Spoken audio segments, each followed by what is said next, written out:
Gold, trusted gold buyers. మీరు తాకట్టు పెట్టిన బంగారాన్ని విడిపించి ఈ రోజు ఉన్న మార్కెట్ ధరకు కొనబడను.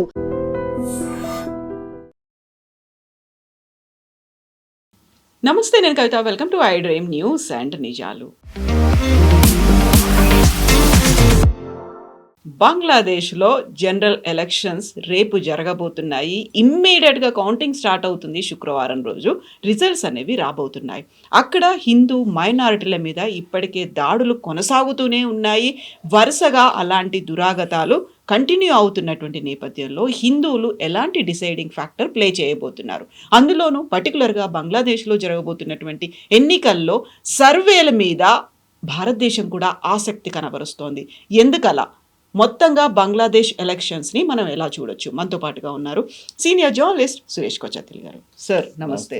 సో బంగ్లాదేశ్ ఈ మధ్య కాలంలో విపరీతంగా వార్తల్లో ఉంది. అందులోనూ షేక్ హసీనా భారతదేశంలో ఉన్నప్పుడు అక్కడికి వెళ్లకుండానే ఎలక్షన్స్ తను పార్టిసిపేట్ చేయకుండానే జరుగుతున్నటువంటి ఎన్నికలు ఇవి. మొత్తంగా 350 అంటే 300 స్థానాలకి ఎన్నికలు జరగబోతున్నాయి. ఎలా ఉంది సార్ అక్కడ అంత ట్రెండ్ అనేది? ఇప్పుడైతే టచ్ అండ్ గో ఉంది సర్వేలో. ఎందుకంటే BNP, Bangladesh Nationalist Party, Tarique Rahman, Khaleda Zia కొడుకు లీడ్ చేస్తున్న పార్టీ 34% ఓట్తోని, అంటే ఒపీనియన్ పోల్స్లో ముందుకుంది. కానీ జస్ట్ బిహైండ్ దమ్ తారిక్ రహమాన్ వాళ్ళ జమాత్ పార్టీ 32% ఓట్లతోని ఒపీనియన్ పోల్స్లో ఉన్న సెకండ్ పొజిషన్. అంటే ఇద్దరిని కలిపితే ఒక 64% వస్తుంది. మిగతా ఆల్మోస్ట్ 30% ఎక్కడ ఉన్నారు, వాళ్ళు ఇంకా డిసైడ్ చేయలేదు. దీంట్లో పెద్ద ఒక సెగ్మెంట్ అవామీ లీగ్కి లాస్ట్ టైం ఓటేసిన వాళ్ళు. ఈసారి అవామీ లీగ్ని బ్యాన్ చేస్తారు, ఖాలిదా జియా వాళ్ళ పార్టీని. వాళ్ళు ఎవరికి ఓటేస్తారని పెద్ద ఒక క్వశ్చన్ వస్తుంది. చాలామంది దాంట్లో బిఎన్పికే ఓటేస్తా అంటున్నారు. అంటే లాస్ట్ మినిట్లో ఒక స్వింగ్ వస్తే బిఎన్పి గెలిచేస్తారు. 300 సీట్లు బిఎన్పి గెలుస్తే, ఉన్న సీట్లలో వాళ్ళకి 150 నుంచి 160 స్థానాలు వస్తే కూడా వాళ్ళ మెజారిటీ వచ్చేస్తుంది. మిగతా 50 స్థానాల్లో మహిళల కోసం రిజర్వ్డ్ ఉంది. కానీ వీళ్ళు ఏం చేస్తారంటే, ఈ 300 సీట్లు ఎవరు గెలిచారో వాళ్ళ రిప్రజెంటేషన్ పెట్టి ఆ పర్సంటేజ్ ఓట్ ఎంత వచ్చింది మీకు, దాన్ని బట్టి ఈ 50 సీట్లు నామినేట్ చేసుకుంటారు. So for example direct election కాదు, మహిళలకి సపరేట్ ఎలక్షన్. మహిళలు పోటీ చేయకూడదు. అక్కడ జమాత్ వాళ్ళు కూడా మహిళల్ని బుర్కాలా పెట్టి ఆల్మోస్ట్ ఒక తాలిబాన్ తీసుకొచ్చారు అక్కడ. ఇదే జమాత్ని ఖాలిదా జియా ఉన్నప్పుడు బ్యాన్ చేశారు. దానికన్నా ముందు వాళ్ళు ఓటయ్యారు. In fact Tarique Rahman I think 3 సార్లు గెలిచారు. ఆయన 3-4 సార్లు గెలిచారు ఎలక్షన్ ఇప్పుడు దాకా. ఇప్పుడు జరగబోయే ఎలక్షన్లో చాలా మట్టుకు అక్కడున్న లోకల్ పాలిటిక్స్ కూడా చాలా ఇన్ఫ్లుయెన్స్ అవుతుంది. ఈ స్టూడెంట్స్ పార్టీ ఒకటి ఉంది, మీకు గుర్తుంటుంది. వాళ్ళు ఎన్సిపి, మన ఎన్సిపి లాగా కాదు, నేషనలిస్ట్ సిటిజన్ పార్టీ అనే పార్టీ పెట్టుకున్నారు. వాళ్ళు యూజువలీ కాన్సన్ట్రేటెడ్ అరౌండ్ ఢాకా, కొంచెం ఢాకా చుట్టుపక్కల ఉన్న యూనివర్సిటీస్ అంతా వాళ్ళకి ఇన్ఫ్లుయెన్స్లో ఉంది. బంగ్లాదేశ్లో 25% మంది 18 to 25 ఏజ్ గ్రూప్లో ఉన్నారు. సో డిసైడింగ్ ఫ్యాక్టర్ అవుతారు. 1/4. సో డెఫినెట్గా వాళ్ళు డిసైడింగ్ ఫ్యాక్టర్ అవుతారు. వాళ్ళు ఎవరికి ఓటేస్తారు? ఒకటి అవామీ లీగ్, ఇంకోటి బిఎన్పి. సో డెఫినెట్గా నా అంచనా ప్రకారం ఏమైనా ఒపీనియన్ పోల్స్ ఏం చూపిస్తున్నా అంటే, అవామీ లీగ్ పార్టీ వాళ్ళంతా ఆల్మోస్ట్ 80% బిఎన్పికి ఓటేస్తారు. 20% మంది ఐదర్ సిటిజన్స్ పార్టీ ఆర్ జమాత్కి ఓటేస్తారు. జమాత్కే భారతదేశంతో ప్రాబ్లం ఉంది. ఎందుకంటే మనకు గుర్తుంటుంది, 1971 వార్లో పాకిస్తాన్ని సపోర్ట్ చేసిన వాళ్ళు జమాత్ ఇస్లామీ మన దగ్గర ఉంది, వాళ్ళ దగ్గర జమాత్ అంటారు. అదే పార్టీ మన దగ్గర కూడా ఉంది, జమాత్ ఇస్లామీ. ఈ పరిస్థితుల్లో బంగ్లాదేశ్లో ఎలక్షన్ గెలవబోతుంది ఈసారి. డెఫినెట్గా నాకైతే అనిపిస్తుంది బిఎన్పి. గెలవకపోతే ఏమవుతారు? మెజారిటీ రాకపోతే జమాత్తో టైఅప్ చేయాల్సి వస్తుంది. జమాత్తో టైఅప్ చేస్తే చాలా మటుకు కాంప్రమైజ్ చేయాల్సి వస్తుంది. వాళ్ళ ప్రిన్సిపల్స్ని ఇండిపెండెంట్గా ఆపరేట్ చేయలేరు. దీని అన్నిటి నడుమిట్లో అక్కడున్న local politics with international politics. కొన్ని రోజుల ముందు దాకా ఈవెన్ షేక్ హసీనా ఉన్నప్పుడు కూడా చైనాని, ఇండియాని చాలా బాగా మేనేజ్ చేసుకుందాము. చైనా వాళ్ళు పెట్టుబడి పెట్టారు, భారతదేశం కూడా వాళ్ళు పెట్టుబడి పెట్టారు అక్కడ. ఇప్పుడు కూడా బంగ్లాదేశ్ పంపిస్తున్న 17% ఎలక్ట్రిసిటీ అదాని వాళ్ళ కంపెనీ చెందుతుంది, జార్ఖండ్ నుంచి. వాళ్ళు గిట్ట రేపు ఆఫ్ చేసేస్తే బంగ్లాదేశ్లో ఆల్మోస్ట్ 25-30% మందికి ఎలక్ట్రిసిటీ ఉండదు రేపటి నుంచి. మొన్ననే గొడవ జరిగినప్పుడు స్టార్టింగ్లో షేక్ హసీనా వచ్చినప్పుడు ఆల్మోస్ట్ $500 మిలియన్ బకాయా ఉండే. అది కొంచెం కట్టేశారు ఇప్పుడు, దానికోసం మళ్ళీ ఎలక్ట్రిసిటీ రెజ్యూమ్ చేశారు. కానీ బంగ్లాదేశ్లో ఉన్న పరిస్థితి చాలా దారుణం. ఎకనామికల్ ఇన్ఫ్లేషన్ చాలా ఎక్కువ. అది కాకుండా అన్ఎంప్లాయ్మెంట్, బంగ్లాదేశ్లో ఉద్యోగం లేదు. లీస్ట్ డెవలప్ కంట్రీస్ లిస్ట్లో వస్తారు బంగ్లాదేశ్. మన దగ్గర అంటారు పర్ క్యాపిటా బంగ్లాదేశ్ మనకన్నా ఎక్కువ అని. అది అట్లా కాదు, అది వాళ్ళ క్యాల్కులేషన్ తప్పు. ఎందుకంటే పాపులేషన్ తక్కువ ఉన్నప్పుడు న్యాచురల్లీ మీ ఇన్కమ్ ఎక్కువ చూపిస్తుంది. 1000 మందికి 10,000 రూపాయలు ఉంటే 100 మందికి అదే 10,000 రూపాయల విలువ ఎక్కువ ఉంటుంది. సో పాపులేషన్ తక్కువ. మన 140 కోట్లు ఉన్నాం మనం. మనది యావరేజ్ పర్ క్యాపిటా ఇస్ $3,000. అదే టైంలో యూఎస్ పర్ క్యాపిటా చూడండి $90,000. $90,000 పర్ క్యాపిటా ఆఫ్ యూఎస్, అంటే పర్ పర్సన్కి ఉన్న ఇన్కమ్ పర్ ఇయర్. భారతదేశంలో per person per income per year is $3,000. చాలా డిఫరెన్స్ ఉంది. బంగ్లాదేశ్ మెయిన్ ఎక్స్పోర్ట్, వాళ్ళు దాని మీద బతుకుతారు, అది టెక్స్టైల్స్. ఇప్పుడు మనం చూసాం నిన్ననే కొత్త ఒప్పందం చేసుకున్నారు బంగ్లాదేశ్ యూఎస్ కలిసి. అది ఎలక్షన్లో కూడా చాలా మటుకు ఇన్ఫ్లుయెన్స్ చేస్తుంది. దానికోసం ఒకరోజు ముందు సైన్ చేశారు. ఎందుకంటే ఇప్పుడున్న గవర్నమెంట్కి క్రెడిబిలిటీ లేదు. మొహమ్మద్ యూనస్కి they are not unelected government. వాళ్ళు ఎట్లా సంతకం పెడతారు? కొత్త గవర్నమెంట్ వచ్చిన తర్వాత పెట్టాలి కదా, చేయలేదు, ముందే చేసుకున్నారు యూఎస్ వాళ్ళు. దాంట్లో ఏం చెప్పారంటే బంగ్లాదేశ్ నుంచి యూఎస్కి పంపిస్తున్న కొన్ని టెక్స్టైల్స్ మీద 0% ఉంటుంది. ఈ ఎలక్షన్లో అది ఇన్ఫ్లుయెన్స్ కాబోతుంది. ఎందుకంటే 0% ఇచ్చారు చూడండి, ఎవరు చేపించారు అని ఒక క్రెడిట్ తీసుకోవడానికి చాలామంది ఉంటారు ఇప్పుడు దాంట్లో. బంగ్లాదేశ్లో చాలామంది మహిళలు పనిచేస్తున్న ఇట్లాంటి ఫ్యాక్టరీస్లో, వాళ్ళ ఓట్లు చాలా ఇంపార్టెంట్. మనం చూడాల్సిందంటే ఇప్పుడు రేపు జరగబోయే ఎలక్షన్లో 38% దాకా BNP తీసుకెళ్ళిపోతే వాళ్ళకి ఒక 170 నుంచి 180, 190 దాకా కూడా వెళ్ళచ్చు. పాకిస్తాన్కి ఒక రోల్ కూడా ఉంది దాంట్లో. అక్కడ పాకిస్తాన్ సపోర్ట్ చేస్తుంది ఈ స్టూడెంట్స్ వింగ్ని. అది కాకుండా that is NCP plus Jamaat ఇప్పుడు షేక్ హసీనా టైంలో బ్యాన్ చేస్తుంది, మీకు గుర్తుంటారు. ఎలక్షన్లో పోటీ చేయలేరు వాళ్ళు.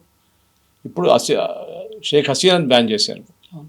సో బంగ్లాదేశ్ ఎలక్షన్ ఒక షామ్. ఎందుకంటే ఇంటర్నేషనల్ లెవెల్లో ఒక పార్టీని మీరు పోటీ చేయకుండా ఉండడానికి బ్యాన్ చేస్తే then that is a sham. ఎందుకంటే ప్రెసిడెంట్ ట్రంప్ ఎప్పుడు వెనజువేలా గురించి చెప్తూ ఉంటారు. అక్కడ అదే జరుగుతుంది. ఆపోజిషన్ లీడర్ని వాళ్ళ కంట్రీ నుంచి బయటికి తీశారు. ఇదే బంగ్లాదేశ్లో జరుగుతుంది కదా. So why is US accepting it? అది మనం ఫస్ట్ క్వశ్చన్ అనమాట. కానీ కవిత గారు ఇప్పుడు చెప్పిన దాని ప్రకారం బంగ్లాదేశ్లో ఎవరు గెలిచినా కానీ BNP or Jamaat or NCP or a coalition of all this, వాళ్ళ ఎకానమీ చాలా పెద్ద ప్రాబ్లంలో ఉంది. పాకిస్తాన్ కన్నా దారుణ స్థితిలో ఉన్నారు బంగ్లాదేశ్. కానీ అక్కడ అడ్వాంటేజ్ ఏంటంటే యూఎస్ పెద్ద పెట్టుబడి పెడుతున్నారు అక్కడ. వాళ్ళకి యూఎస్కి బంగ్లాదేశ్ని చైనాని కౌంటర్ చేయడానికి వాడుకుంటారు. ఎస్పెషల్లీ సౌత్ చైనా సీ కానివ్వండి, నార్త్ బంగ్లాదేశ్లో కూర్చుంటే వాళ్ళకి చైనా, టిబెట్ వైపు నుంచి చైనాని మానిటర్ చేయొచ్చు వాళ్ళు. బంగ్లాదేశ్ కూడా అప్పుడప్పుడు హిందువుల మీద మనం చూస్తుంటారు రెగ్యులర్గా దాడి జరుగుతుంది. అది ఓపెన్ చేశారు ఇప్పుడు కామెంటరీతోని, దట్ హిందువుల మీద చాలా మటుకు దాడి జరుగుతుంది. నిన్న కూడా జరిగింది, ఇంకా జరుగుతుంది. మరి ఏం చేయలేము. ఎందుకంటే షేక్ హసీనా ఉన్నప్పుడు దాకా మనకు ఒక పట్టు ఉండే అక్కడ హిందువులు సేఫ్గా ఉన్నారు. 17 నుంచి 18% ఉన్న హిందువులు 24 దాకా ఉండే యాక్చువల్లీ ఇండిపెండెన్స్ టైంలో. ఇప్పుడు 4% కూడా లేరు. అప్పుడు కూడా కొంతమంది అంటారు 1 కోటి మంది ఇప్పుడు కూడా ఉన్నారు బంగ్లాదేశ్లో. వాళ్ళెవరికి వేస్తారు ఓట్లు? చిటగాంగ్ వైపు అని కానివ్వండి, సిల్హెట్ వైపు కానివ్వండి, ఇట్లాంటి చాలా మటుకు ఉన్నాయి. ఎవరు ఓటేస్తారు వాళ్ళు? అక్కడే వచ్చింది క్రూషియల్ ఫ్యాక్టర్. సో ఒక నెల ముందు ఒక అనౌన్స్మెంట్ ఉండే దట్ ఈ హిందువులందరూ కలిసి వాళ్ళు ఒక ఓన్ పార్టీ పెట్టుకున్నారు, 70 సీట్లు పోటీ చేయబోతున్నారని. కానీ దాని తర్వాత ఎక్కువ దాని మీద న్యూస్ లేకుండే. బహుశా ఈ ఎలక్షన్లో ఒక 50 స్థానాలు వాళ్ళు పోటీ చేస్తారు. ఎన్ని గెలుస్తారు అనేది పెద్ద ఒక క్వశ్చన్ మార్క్. ఎందుకంటే హిందువులు ఒకరే ఓటేసి గెలవడం అంటే బంగ్లాదేశ్లో ఇంపాసిబుల్. బంగ్లాదేశ్ ఇప్పుడు అందరూ చెప్తున్నారు ఏంటంటే ఒక తాలిబాన్ రూల్డ్ ఆఫ్ఘనిస్తాన్ లాగా మారిపోతుంది బంగ్లాదేశ్. BNP కొంత మహిళల్ని పార్టీ ఎలక్షన్లో పెట్టారు క్యాండిడేట్గా. జమాత్ ఇస్లామీ ఒక్క మహిళని కూడా ఎలక్షన్లో పోటీ చేయలేదు. వాళ్ళేంటంటే మహిళలకి బయట వెళ్తే పరదా వేసుకోవాలి, మహిళలు పోటీ చేయడానికి కాదు, వాళ్ళు ఇల్లు చూసుకోవాలి, అంతే వాళ్ళ పని. So that is typically Taliban mind set. అందులో కూడా గతంలో అక్కడ షేక్ హసీనా వర్క్ చేశారు, బేగం ఖలీదా జియా వర్క్ చేశారు. ఇవి అయినప్పటికీ కూడా ప్రధానమంత్రులుగా మహిళలే ఉన్నప్పటికీ, ముస్లింలు అయినప్పటికీ కూడా అక్కడ స్టిల్ అక్కడ సాధారణ మహిళలు వాళ్ళ మీద, గృహిణుల మీద ఇలాంటిది మాత్రం ఉంటూనే ఉంది. ఎస్, డెఫినెట్గా. ఎందుకంటే ఇస్లామిక్ ఫిలాసఫీ అనగానే అదే వస్తుంది ఫస్ట్. ఇరాన్ చూడండి మీరు, ఇరాక్లో దీనికన్నా ముందు సద్దాం హుసేన్ ఉన్నప్పుడు చాలా మోడర్న్ ఉండే, ఇప్పుడు మళ్ళీ దేవ్ గాన్ బ్యాక్. ఆఫ్ఘనిస్తాన్ చూడండి, వాళ్ళు మొత్తం తాలిబాన్ అయిపోయారు. ఇక్కడ సిరియా చూడండి, సిరియాలో ఒక part of Syria is already under Islamic rule, అట్లా చెప్పొచ్చు మనం. ప్రతి చోట ఎక్కడెక్కడ ఇస్లామిక్ రూల్ వస్తుందో మహిళల్ని పక్కన తోసిస్తారు. మీకు గుర్తుంటుంది, హైదరాబాద్లో కూడా మన దగ్గర ఒక ఎంపీ వాళ్ళ ఇంటికి మన రాజ్దీప్ సర్దేశాయ్ గారిని పిలిపించి బిర్యానీ తినిపించారు, చాలా పెద్ద డిన్నర్ చేయించిన తర్వాత రాజ్దీప్ అడిగారంట, మీ ఆవిడని కలవచ్చా, ఇంత బాగా బిర్యానీ చేసింది, కాంప్లిమెంట్ చేయాలంటే లేదు, మా ఇంట్లో మహిళల్ని మేము ఎవరిని కలవనీయం బయట వాళ్ళు. అంత regressive mindset, educated people మన దగ్గర. అప్పుడు మీరు బంగ్లాదేశ్, తాలిబాన్, పాకిస్తాన్, ఆఫ్ఘనిస్తాన్ సంగతి మాట్లాడక్కర్లేదు, they are even more backward. అట్లాంటి పరిస్థితుల్లో ఈ ఇస్లామిక్ ఫిలాసఫీని తీసుకొచ్చి బంగ్లాదేశ్ని, ఇప్పుడు కూడా వాళ్ళు ఏమంటారు, వాళ్ళ కాన్స్టిట్యూషన్ ప్రకారం దే ఆర్ సెక్యులర్, కానీ ఎక్కడ సెక్యులరిజం నాకైతే కనిపించట్లేదు. ఎందుకంటే అక్కడ ఇస్లామిస్టే రూల్ చేస్తున్నారు, అల్లాహు అక్బరే వాళ్ళ పిలుపు. సో దెన్ డెఫినెట్గా they will not allow any other religion, especially హిందువులను అక్కడ ఉండనియరు. దీనికే మనం సిటిజన్షిప్ అమెండ్మెంట్ యాక్ట్ తీసుకొచ్చాం, చట్టం అయింది. బంగ్లాదేశ్ నుంచి హిందువులు పారిపోయి రేపు వస్తే కూడా మన వైపు రావచ్చు, కానీ వాళ్ళ దగ్గర అక్కడ ఉన్న మొత్తం ఇల్లు, వాళ్ళ ఆస్తి అంతా అక్కడ పెట్టేసి రావాల్సి అంటే చాలా కష్టం ఉంటుంది. పాకిస్తాన్తో మన 47లో జరిగిన అదే సిచ్యువేషన్కి వస్తాం మనం. కానీ నేనది చూసిన ఏంటంటే, ఈ ఎలక్షన్లో జమాత్కి ఒక రోల్ ఉంటే, that is either the coalition or even as a winner, then Bangladesh is finished. Bangladesh ఇంకొక యూఎస్కి తెలిసిపోతుంది చాలా క్లియర్గా ఒక 5 సంవత్సరాల్లో, దట్ బంగ్లాదేశ్ ఇంకొక ఆఫ్ఘనిస్తాన్గా మారిపోతుంది అనేది. మన మీద థ్రెట్ ఏంటి అది మనం చూసుకోవాలి ఫస్ట్. వీళ్ళెప్పుడు 7 సిస్టర్స్ నార్త్ ఈస్ట్ని మేము కట్ చేసేస్తాం, భారతదేశాన్ని సిలిగుడి దగ్గర చికెన్ స్నెక్ దగ్గర మేము నరికేస్తాం, అది ఇదని చెప్తుంటారు. అందులో యూనివర్సిటీలో కూడా పెద్ద ఎత్తున క్యాంపెయిన్లు కూడా చేశారు. ఏం జరగదు అవి. ఇప్పుడు కూడా బంగ్లాదేశ్ నుంచి వేలాది మంది మెడికల్ వీసా తీసుకొని భారతదేశానికి ట్రీట్మెంట్కి వస్తారు. ఇప్పుడు కూడా మనం నడిమిట్లో కొన్ని రోజులు వీసా ఆపాం, చాలా పెద్ద ప్యానిక్ అయింది అక్కడ. హార్ట్ పేషెంట్స్ ఉండొచ్చు, మిగతా క్యాన్సర్ పేషెంట్స్ ఉండొచ్చు, వాళ్ళ దగ్గర మెడికల్ ఫెసిలిటీస్ లేదు. It is a real impoverished nation. Afghanistan కూడా కొంచెం ట్రీట్మెంట్ అంత ఉంది, కానీ బంగ్లాదేశ్లో అది కూడా లేదు. అంత దారుణమైన పరిస్థితి ఉంది అక్కడ. ఇన్కమ్ కూడా అంతే. దానికోసం చాలామంది వాళ్ళ మహిళలు టెక్స్టైల్ ఫ్యాక్టరీలో పనిచేస్తారు. ఇప్పుడు యూఎస్ ఇంత 0% ఎందుకు ఇచ్చారంటే, వాళ్ళు అంటున్నారు వాళ్ళ పేదోళ్ళు, మహిళలకు ఉద్యోగం కావాలి కదా, అక్కడ మహిళలకి మనం టారిఫ్ పెడితే వాళ్ళకి డిమాండ్ ఉండదు, ప్రోడక్ట్ ఉండదు, మహిళలకు ఉద్యోగం ఉండదు, మనం సపోర్ట్ చేయాల్సి చెప్పి యూఎస్ లాజిక్ అదనమాట. కానీ ఈ ఎలక్షన్ అయితే ఇట్స్ అ షామ్, అదైతే కరెక్ట్. ఎందుకంటే ఒక పార్టీని మీరు పోటీ చేయనట్లేదు. షేక్ హసీనాతో మీకు గొడవ ఉండొచ్చు, వాళ్ళ పార్టీని పోటీ చేయొచ్చు కదా, లేదు మేము పోటీ చేయలేము. బంగ్లాదేశ్లో ఉన్న జ్యుడిషియరీ ఈజ్ ఆల్సో జోక్. అది ఈవెన్ షేక్ హసీనా టైంలో ఉన్నప్పుడు వాళ్ళకు సపోర్ట్ చేశారు, ఇప్పుడు వీళ్ళ వైపు సపోర్ట్ చేస్తున్నారు. కానీ అన్నిటికంటే పెద్ద జోకర్ ఈజ్ మొహమ్మద్ యూనిస్. మొహమ్మద్ యూనిసే ఎంటైర్ బంగ్లాదేశ్ని రివర్స్ గేర్లో తీసుకెళ్ళాడు. Economy was doing really good under Sheikh Hasina. మేము చెప్పాను చూడండి, రూమర్స్ ఉండే భారతదేశం కన్నా ఫాస్ట్గా జీడిపి ఎక్కువ ఉంది వాళ్ళది, మనకన్నా ఎక్కువ ఉంది అనేది. అది తప్పు, నేను ఎక్స్ప్లెయిన్ చేశాను మీకు ఆల్రెడీ. కానీ అది కాదు, అక్కడ ఆ టైంలో ఉన్న ఎకానమీ ఇప్పుడు ఇన్ఫ్లేషన్తో, అన్ఎంప్లాయ్మెంట్తో పోరాడుతున్నారు. అక్కడ చాలా వెనుకకి వెళ్ళిపోయారు బంగ్లాదేశ్. దానికి కారణం ఈయనే, మొహమ్మద్ యూనుస్. ఆయన్ని డెఫినెట్గా అమెరికా ప్రాపప్ చేశారు, మన అందరు తెలిసిందే. నోబెల్ ప్రైజ్ ఇవ్వడము, మ్యాక్సెసే అవార్డు ఇవ్వడం, ఇదంతా అమెరికా పని ఉంటుంది దాంట్లో. కానీ ఐ థింక్ బంగ్లాదేశ్కి నెక్స్ట్ 1 year చాలా క్రూషియల్గా ఉండబోతుంది, ఎవరు గెలిచినా కానీ. ఎందుకంటే 1 is ఎకానమీ. ఆఫ్కోర్స్ యూఎస్ చాలా డబ్బులు పెడతారు, కానీ డబ్బులు ఎంత పెట్టినా కానీ దేశంలో ఒక డిమాండ్ ఉండాలి. ఒక మొబైల్ ఫోన్ తయారు చేస్తే కొనడానికి కెపాసిటీ ఉండాలి అక్కడ, అది వాళ్ళ దగ్గర లేదు. వాళ్ళ బయింగ్ కెపాసిటీ చాలా తక్కువ బంగ్లాదేశ్లో. వాళ్ళ దగ్గర చాలామంది మీరు గల్ఫ్కి వెళ్తే అక్కడ పనిచేస్తుంటారు. ఇప్పుడు వాళ్ళ వీసా వాళ్ళకి బంద్ చేసేసారు యూఏఈ లాంటి దేశాల్లో, no visa for Bangladeshis and Pakistanis. ఎందుకంటే వీళ్ళు అక్కడ వచ్చి చాలా గొడవ చేస్తున్నారని చెప్పి వీళ్ళ వీసా అంతా బంద్ చేసేసారు. సో ఈ పరిస్థితుల్లో we are at a crossroads. ఇప్పుడు అదే పరిస్థితి అన్నమాట. షేక్ హసీనా వాళ్ళు లాంగ్ సర్వింగ్ పిఎమ్స్గా అక్కడ పాలిటిక్స్లో కీ రోల్ ప్లే చేశారు. అందులో వాళ్ళ పేరెంట్స్ని కావచ్చు, లేకుంటే ఫ్యామిలీ మెంబర్స్ని ఊచకోత కోసారు, చంపేశారు. మిగిలినటువంటి షేక్ హసీనా మళ్ళీ అక్కడ ప్రధానమంత్రిగా చేశారు. అయినప్పటికీ కూడా అంతర్యుద్ధంలో ఆవిడని దించేశారు. ఆవిడ ఆశ్రయం పొందింది భారతదేశంలో. బట్ ఇప్పటికీ ఆ పార్టీని అక్కడ కంటెస్ట్ చేయనివ్వకుండా ఉంటే వాళ్ళకంటూ కొంతమంది లాయల్గా ఉండేటువంటి కార్యకర్తలు ఉంటారు, అభిమానులు ఉంటారు, కొంతమంది ఫాలోవర్స్ అనే వాళ్ళు ఉంటారు. వాళ్ళు ఎటువైపు చూస్తున్నారు, వాళ్ళు ఏమనుకుంటున్నారు అసలు? లాస్ట్ ఎలక్షన్లో మన అవామీ లీగ్కి, షేక్ హసీనా అవామీ లీగ్కి 42% ఓట్లు వచ్చినాయి. 42%. ఆ 42% మంది ఎక్కడ ఓటేస్తారు? చాలా క్రూషియల్. ఎందుకంటే ఇప్పుడు మనం చూస్తున్నాం 30-60 అని చూపిస్తుంది వీళ్ళిద్దరికి, almost tied BNP and Jamaat.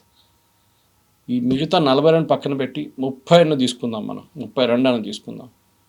వీళ్ళెవరు ఓటేస్తారు? Lesser of the two evils అంటాం మన ఇంగ్లీష్లో. దాంట్లో బిఎన్పి, న్యాచురల్లీ బిఎన్పికి ఓటేస్తారు వాళ్ళు. హిందువులు అక్కడ ఉన్న చాలా మటుకు హిందూ పార్టీస్ ఓటేస్తారు. వాళ్ళు గెలవలేరు, కానీ ఓట్లు వాళ్ళ ముస్లిం పార్టీస్కి డివైడ్ అయిపోతుంది, అక్కడ వెళ్ళదు. ఈ పరిస్థితుల్లో బిఎన్పికి, దానికోసం బిఎన్పి చూడండి వాళ్ళ స్ట్రాటజీ కూడా అదే మార్చుకున్నారు వాళ్ళు. We are all for a very secular government, మేము అందరినీ కాపాడుకుంటాం, మేము హిందువుల్ని చూసుకుంటాం అని తారిక్ రహమాన్ ప్రతి స్పీచ్లో చెప్పుకుంటూ వెళ్తున్నారు. ఆయనకు కావాల్సింది హిందూ ఓట్లు, అక్కడ 1 కోటి మంది అంటే తక్కువ కాదు. అది కాకుండా బిఎన్పి ఓట్స్, అది బిఎన్పి ఓట్స్ నుంచి అవామీ లీగ్ ఓట్స్ రావాలంటే డెఫినెట్గా ఆ పాట పాడాల్సిందే వాళ్ళు. కానీ వాళ్ళు ఓట్ వేస్తారో లేదో, బాయ్కాట్ చేస్తారో లేదో రేపు ఓట్ పర్సంటేజ్ మీద తెలిసిపోతుంది. బయటికి వచ్చి ఓట్ వేయకపోతే then BNP will be in a big problem. Voting percentage పెరిగితే లాస్ట్ టైం కన్నా దెన్ బిఎన్పి గెలుస్తారు. ఇది ఇప్పుడున్న ఒక అనాలిసిస్ ప్రకారం. కానీ రేపు ఏం జరుగుతుందో మనం చెప్పలేము. ఎందుకంటే Bangladesh is a failed democracy. Pakistan లా కాదు, పాకిస్తాన్ దారుణ పరిస్థితి. Here it is slightly better. Sheikh Hasina కూడా ఏదో మహాత్మా కాదు, ఆమె కూడా చాలా గొడవ చేసింది అక్కడ. ఆమె టైంలో జమాత్ని బ్యాన్ చేసింది ఆమె. షేక్ ఖలీదా జియాని జైల్లో పెట్టింది ఆమె. చాలా జరిగింది అట్లాంటిది. కానీ బంగ్లాదేశ్ షేక్ ముజిబుర్ రెహమాన్ చంపిన తర్వాత, ఆఫ్టర్ 71లో బంగ్లాదేశ్కి వచ్చిన తర్వాత, అప్పటి నుంచి ఇవాళ దాకా బంగ్లాదేశ్లో స్టెబిలిటీ అనేది లేదు. షేక్ హసీనా 3 సార్లు రూల్ చేశారు, కరెక్ట్. ఒక డిక్టేటర్ దాకా రూల్ చేస్తుంది ఆమె, అది కూడా కరెక్ట్. కానీ బంగ్లాదేశ్ పరిస్థితి ఇప్పుడు ఎట్లా అయిపోయిందంటే, ఒక డిక్టేటర్ వాళ్ళకి కావాలి. నార్మల్ ఒక సాఫ్ట్ మనిషితో బంగ్లాదేశ్ పనికిరాదు. పాకిస్తాన్ లాగానే. పాకిస్తాన్లో ఆర్మీ ఎందుకు నడిపిస్తారంటే సివిలియన్ గవర్నమెంట్ హ్యాండిల్ చేయలేదు ఇదంతా. షబాజ్ షరీఫ్ ఉండొచ్చు, నవాజ్ షరీఫ్ ఉండొచ్చు, దానికన్నా ముందు ఉన్న ఇమ్రాన్ ఖాన్ ఉండొచ్చు, జర్దారీ ఉండొచ్చు, బెనజీర్ భుట్టో, ఎవరైనా కానివ్వండి, జుల్ఫికర్ అలీ భుట్టో నుంచి, they cannot rule the country. దానికోసం పాకిస్తాన్లో ఎప్పుడు ఆర్మీ రూల్ చేస్తారు, సివిలియన్ అడ్మినిస్ట్రేషన్ పక్కన కూర్చుంటారు. బంగ్లాదేశ్లో బంగ్లాదేశ్ ఆర్మీ మోరల్లెస్ న్యూట్రల్ ఉంటారు. వాళ్ళు చూస్తుంటారు, మీరు ఇప్పుడు దాకా అంత ఎక్కువ గొడవ చేయలేదు. ఖలీదా జియా వాళ్ళ హస్బెండ్ వాజ్ వాళ్ళ అటాక్ చెప్పొచ్చు, మీరు ఖలీదా జియా వాళ్ళ పార్టీ చెప్పొచ్చు దాని గురించి. మీరు మిగతా పార్టీలు కూడా చూడండి, అందరికీ ఆర్మీతో అసోసియేషన్ ఉంది బంగ్లాదేశ్లో. కానీ Bangladesh army never interfered with the election process. వాళ్ళు ఉంటారు పక్కన, కానీ ఎప్పుడు వాళ్ళు అక్కడ కూ లాంచ్ చేయడమో, టేక్ ఓవర్ చేయడమో. ఎందుకంటే పాకిస్తాన్లో అయూబ్ ఖాన్ టైం నుంచి ఇప్పుడు అసీం మునీర్ దాకా ఆర్మీ పరిపాలిస్తున్నారు. పాకిస్తాన్లో అంటారు చూడండి, army and Allah will rule the country అని, అదంతే సంగతి. ఆ పరిస్థితిలో ఉన్నాం. సో డెఫినెట్గా పాకిస్తాన్ ఇన్ఫ్లుయెన్స్ మనకు వరీ ఫ్యాక్టర్ యాక్చువల్. ఎందుకంటే మనం చూసాం, క్రికెట్ది కూడా చూసాం పాలిటిక్స్. బంగ్లాదేశ్ని పాకిస్తాన్ సపోర్ట్ చేస్తున్నారు క్రికెట్ బాయ్కాట్లో. బంగ్లాదేశ్ పాకిస్తాన్ దగ్గర అంటున్నారు, మీ ఇండియాతో మ్యాచ్ ఆడాలి, వీఆర్ లైక్ బ్రదర్స్. ఆ యాటిట్యూడ్కి వచ్చేసారు వాళ్ళు. పాకిస్తాన్ నుంచి డైరెక్ట్ ఫ్లైట్స్ మొదలుపెట్టారు ఢాకాకి. పాకిస్తాన్ నుంచి ఆయుధాలు పంపిస్తున్నారు ఢాకాకి. దాన్ని నడుస్తున్నప్పుడు definitely we should be worried. ఎందుకంటే మనం ఓన్లీ మన వెస్టర్న్ ఫ్రంట్ చూస్తూనే ఉంటాం ఇప్పుడు దాకా. ఇప్పుడు నా ఈస్టర్న్ ఫ్రంట్ కూడా చూడాల్సి వస్తుంది మనకి. ఇటువైపు నుంచి మన మీద ఏమైనా రేపటి దాడి మొదలైతే అది problem. It all depends on also the west Bengal elections. ఇప్పుడు రాబోయే వెస్ట్ బెంగాల్ ఎలక్షన్ దానికి ఒక పెద్ద ఇండికేటర్. ఎందుకంటే మమతా బెనర్జీ ఆమెకు పెద్ద వరి ఏంటంటే ఈ బంగ్లాదేశ్ నుంచి వచ్చిన వాళ్ళ పేర్లు లిస్ట్ని తీసేస్తే ఆమె ఓడిపోతే అక్కడ ఒక బీజేపీ గవర్నమెంట్ వస్తే వాళ్ళ టఫ్ స్టాండ్స్ తీసుకుంటారు. వాళ్ళు అక్కడ ఉన్న బంగ్లాదేశ్ని అందరిని తెరిమి కొడతారని డౌట్ లేదు. ఆల్రెడీ ఫెన్సింగ్ గురించి కాంట్రవర్సీ నడుస్తుంది. బీఎస్ఎఫ్కి ల్యాండ్ ఇవ్వట్లేదు, కోర్టుకి వెళ్ళారు, కోర్టు అన్నారు ల్యాండ్ హస్ బి గివన్ అన్నారు. అమిత్ షా గారు స్టేట్మెంట్ కూడా ఇచ్చారు దాన్ని.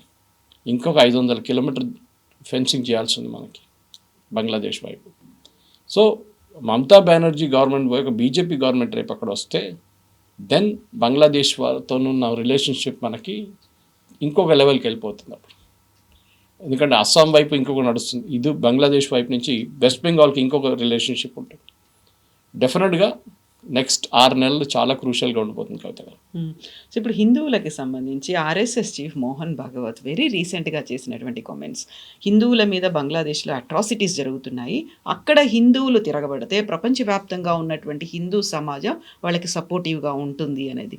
ఆ మెసేజ్ వాళ్ళకి రీచ్ అయిందా, వాళ్ళు ఎలా రియాక్ట్ అవుతున్నారు అని ఆలోచించే లోపే మళ్ళీ అటాక్స్ అవుతున్నాయి, అక్కడ హిందువులు చనిపోతూ ఉన్నారు, వ్యాపారాల మీద, మహిళల మీద, వీటన్నిటి మీద. అక్కడ హిందువులు క్రూషియల్ రోల్ ప్లే చేయబోతున్నారు అనుకున్నప్పుడు వాళ్ళు మైనారిటీలే కదా అని తీసేస్తారా, లేకపోతే వాళ్ళు ఎవరు మాకు కొంచెం సాఫ్ట్గా ఉంటారు అని ఆలోచిస్తున్నారా? బంగ్లాదేశ్లో ఉన్న హిందూ పాపులేషన్ గురించి మనం భారతదేశం గురించి ఎక్కువ చేయలేము. మనం ప్రొటెస్ట్ చేయొచ్చు, స్టేట్మెంట్లు ఇష్యూ చేయొచ్చు, కానీ దీనికన్నా ఎక్కువ ప్రొటెస్ట్ మనకి లండన్లో మీకు కనిపిస్తుంది, యూఎస్లో కనిపిస్తుంది, యూరోప్లో కొన్ని దేశాలు కనిపిస్తుంది. బంగ్లాదేశ్ హై కమిషన్ బయట ప్రొటెస్టు, బంగ్లాదేశ్ కన్సులేట్ అండ్ ఎంబసీ బయట ప్రొటెస్ట్ నడుస్తుంది. బంగ్లాదేశ్ మీద ప్రెషర్ పెట్టాల్సింది. మన దేశంలో చూడండి మైనారిటీస్కి ప్రొటెక్షన్ ఇస్తారు, బంగ్లాదేశ్లో అట్లాంటి ప్రొటెక్షన్ లేవు. అక్కడ డైరెక్ట్ చంపేస్తున్నారు, వాళ్ళ ఇల్లు తగలబెడుతున్నారు, చాలామంది ప్రాపర్టీ డిస్ట్రాయ్ చేసేసారు, వాళ్ళ షాపులు దుకాణాలు బంద్ చేసేసారు వాళ్ళు. ఇట్లాంటి చాలా జరుగుతుంది. మన వైపు నుంచి ఇప్పుడైతే మనం ఏం చేయలేం, ప్రొటెస్ట్ ఒక్కటే చేయొచ్చు. మనం అదే టైంలో మన దగ్గర ఉన్న బంగ్లాదేశీని అక్కడ పంపించి ఒక మెసేజ్ పంపించాల్సి వస్తుంది, మీరు అక్కడ చేసిన అదే పని మేము ఇక్కడ కూడా చేయొచ్చు అని. అది చేస్తున్నాం మనం వాళ్ళు. కానీ మన దగ్గర అంత ఎక్స్ట్రీమ్ వైలెన్స్కి మనం దిగలేము, ఎందుకంటే దెన్ మనం బంగ్లాదేశ్లో ఉన్న జమాత్ ఒకటే అయిపోతారు. So we should also be very careful. Incidents yes correct, Sheikh Hasina ఉన్నప్పుడు పెద్ద అడ్వాంటేజ్ ఉండే మనకి, ఎందుకంటే ఆ టైంలో ఆమె జమాత్ని బ్యాన్ చేసి అక్కడ ఒక సో కాల్డ్ సెక్యులర్ గవర్నమెంట్ని ఆమె పెట్టింది అక్కడ. కానీ ఇప్పుడు ఆ పరిస్థితి కాదు. అండ్ నెక్స్ట్ రాబోయే గవర్నమెంట్ కూడా, ఎందుకంటే బిఎన్పి తారిక్ రహమాన్ చాలా ఆయన స్పీచ్లో కూడా చెప్పారు, హిందువుల్ని మేము కాపాడుకుంటాం, అన్ని మైనారిటీస్ మేము కాపాడుకుంటాం, అది అని చెప్తారు కానీ చేస్తారో లేదో తెలియదు. అదే నేను చెప్పాను, చాలా క్రూషియల్ ఉంటుంది. 127 మిలియన్ మంది ఓటేసినప్పుడు బంగ్లాదేశ్లో 50% కన్నా ఎక్కువ సెంటర్స్, ఓటింగ్ సెంటర్స్ చాలా రిస్కీ ఉందంటున్నారు. అక్కడ హిందువుల్ని కూడా ఓటు వేయనిస్తారా లేదా అని కూడా డౌట్ వస్తుందంట. ఇది మనం బెంగాల్లో చూస్తున్నాం, వెస్ట్ బెంగాల్, ముషీదాబాద్, మాల్డా ఇట్లాంటి ఏరియాస్లో హిందువులు ఓటేయడానికి ఇంపాసిబుల్. అక్కడ మన దేశంలో నీ పరిస్థితి ఉంటే బంగ్లాదేశ్ ఏం పరిస్థితి ఉంటుంది ఆలోచించండి. సో హిందువులకి బయటకు వచ్చి ఓటేయడానికి ఇస్తే ఇంకో మాట. లాస్ట్ టైం మనం చూసాం బెంగాల్లో కూడా హిందువులు ఓటేసిన తర్వాత హిందువుల మీద దాడి చేశారు చాలా మటుకు.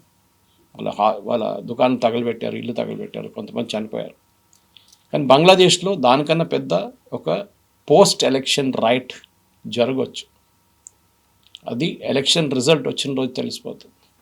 బిఎన్పికి మెజారిటీ వచ్చింది చూడండి, సేఫ్ ఉంటుంది కొంచెం. కానీ జమాత్ అండ్ బిఎన్పి ఈక్వల్గా వస్తే వీళ్ళు కొత్త గవర్నమెంట్ వీళ్ళిద్దరు కలిసి ఫామ్ చేయాల్సి వస్తుంది. అప్పుడు మొత్తం సిచ్యువేషన్ మారిపోతుంది. అది మనం చూడాల్సి. ఈ సిచ్యువేషన్లో ఇప్పుడున్న పరిస్థితుల్లో జమాత్ని పైకి రానికూడదు అని భారతదేశంకి సెల్ఫిష్ ఇంట్రెస్ట్ ఉంది, అక్కడున్న హిందువులకు కూడా ఉంది. 3 unknown factor is this NCP, national citizens party. ఈ యంగ్స్టర్స్ది వాళ్ళు ఏం చేస్తారు, వాళ్ళకి ఓట్లు వస్తాయి కానీ అన్ని సీట్లు రావు. ఈవెన్ 10 సీట్లు వచ్చి రేపు బిఎన్పి 10 సీట్లు తగ్గితే then they will become king makers. ఈ పరిస్థితిలో ఉన్నాం ఇప్పుడు. సో దీన్ని చూడాల్సింది. ఇప్పుడు షేక్ హసీనా భారతదేశంలోనే ఉంది అండ్ ఖలీదా జియా చనిపోయారు. సో ఇద్దరు లేకుండా ఆ ఇద్దరు 10 years చూసాము. మహమ్మద్ యూనిస్ 1.5 year ఆయన పాలన ఎలా ఉంది, డిజాస్టర్, దాంట్లో డౌట్ లేదు. సో ఇప్పుడు ఎంటైర్లీ డిఫరెంట్ ఒక గవర్నమెంట్ రాబోతోంది, ఇంకెవరో ఎమర్జ్ అయ్యి ఇంకొక లీడర్ రాబోతున్నారు. ఆ పాలన ఎలా ఉంటుంది, అది ఇంపాక్ట్స్ ఎలా ఉంటాయి, భారతదేశం అబ్జర్వ్ చేస్తుందా, లైట్ తీసుకుంటుందా? మనం శ్రీలంక వైపు చూడాల్సింది, నేపాల్ వైపు చూడాల్సి. నేపాల్లో ప్రధానమంత్రి ఎవరైనా పడితే మీకు తెలియదు, బహుశా తెలియదు. అవును. శ్రీలంక దిశనాయక్ ఆయన ఎవరో ఉన్నారు ఇప్పుడు, ఆయన పేరు నాకు ఎందుకంటే క్రికెట్ కాంట్రవర్సీ వచ్చినప్పుడు ఆయన పేరు పైకి వచ్చింది మొన్న, దానికోసం నాకు గుర్తుంది. Problem is not that. ఈ చిన్న చిన్న కంట్రీస్, అది మనం ముజిబుర్ రెహమాన్ అసాసినేషన్ నుంచి చూసుకుంటూ వస్తున్నాం, జియావుర్ రెహమాన్ అసాసినేషన్ చూసాము, నెక్స్ట్ ఖలీదా జియా అని అక్కడి నుంచి వాళ్ళు తెలివి కొట్టిన చూసాము. ఇట్లాంటి ప్రతి సిచ్యువేషన్లో శ్రీలంక చూడండి, నేపాల్ చూడండి, బంగ్లాదేశ్ చూడండి, సేమ్ ప్యాటర్న్ ఫాలో అవుతుంది. Unstable regimes. ఇప్పుడు ఎలక్షన్ జరిగింది అనుకోండి, రేపు మళ్ళీ గొడవ రాకుండా ఎట్లా చూసుకుంటారు వీళ్ళు? జరగవచ్చు కదా రేపు కూడా. ఇంకో కొత్త మూమెంట్ స్టార్ట్ చేస్తారు స్టూడెంట్స్, ఈ గవర్నమెంట్ కూడా మాకు నచ్చలేదు, ఈ గవర్నమెంట్ మాకు వద్దు. ఏం చేస్తారు అప్పుడు? మళ్ళీ గొడవ అవుతుంది, మళ్ళీ ట్రైన్లు తగలబెడతారు. మొన్న కూడా ఎందుకు జమాత్ వాళ్ళు మొన్న రాత్రి ప్రొటెస్ట్ ఆర్గనైజ్ చేసి ఢాకా చుట్టుపక్కల ఏరియాలంతా టైర్లు వేసి రోడ్డు మీద తగలబెట్టిండు. అంటే ఒక అట్మాస్ఫియర్ ఆఫ్ ఫియర్ తీసుకొస్తున్నారు. మీరు గిట్ట బిఎన్పికి ఓటేస్తే ఆర్ షేక్ హసీనా వాళ్ళ పార్టీ వాళ్ళు ఇంకా స్టూడెంట్స్ పార్టీకి కాకుండా హిందువులతో వెళ్ళి కుమ్మక్కే ఓటేస్తే దెన్ మేము మిమ్మల్ని చూసుకుంటాం అని చెప్పి ఒక ఓపెన్ థ్రెట్ వచ్చేస్తుంది. సో మనం ఇజ్రాయలీస్ గురించి ఎప్పుడు మాట్లాడుతుంటాం, they are a threatened generation అని. బంగ్లాదేశ్లో ఉన్న హిందువులు కూడా అదే సంగతి, they are also a generation at risk అన్నమాట. వాళ్ళని కాపాడుకోవాల్సిన రెస్పాన్సిబిలిటీ మనది. అండ్ దట్ ఈస్ వేర్ సత్సంగ్ చాలక్ గారి స్టేట్మెంట్ చాలా ఇంపార్టెంట్. వాళ్ళ యూనిటీ లోకం మొత్తం wherever you are, US, Europe, మీరు ఆస్ట్రేలియా, ఏ కాంటినెంట్లో ఉన్నా కానీ బంగ్లాదేశ్ మీద ప్రెషర్ పెట్టాల్సి వస్తుంది. అండ్ బంగ్లాదేశ్ మీద ప్రెషర్ పెట్టాలంటే యుఎస్, యూకే, యూరోపియన్ యూనియన్ లాంటి దేశాల మీద ప్రెషర్ పెట్టాల్సి వస్తుంది. వీళ్ళందరూ హ్యూమన్ రైట్స్ గురించి మాట్లాడతారు, అందరూ పెద్ద పెద్ద ఫ్రీడమ్ ఆఫ్ ఎక్స్ప్రెషన్ గురించి మాట్లాడతారు, ప్రెస్ ఫ్రీడమ్ గురించి మాట్లాడతారు. బంగ్లాదేశ్లో ఏం లేదు. సో వీళ్ళ మీద ప్రెషర్ పెట్టాల్సి వస్తుంది, యూరోపియన్ గవర్నమెంట్స్ మీద పెట్టాలి, యుఎస్ గవర్నమెంట్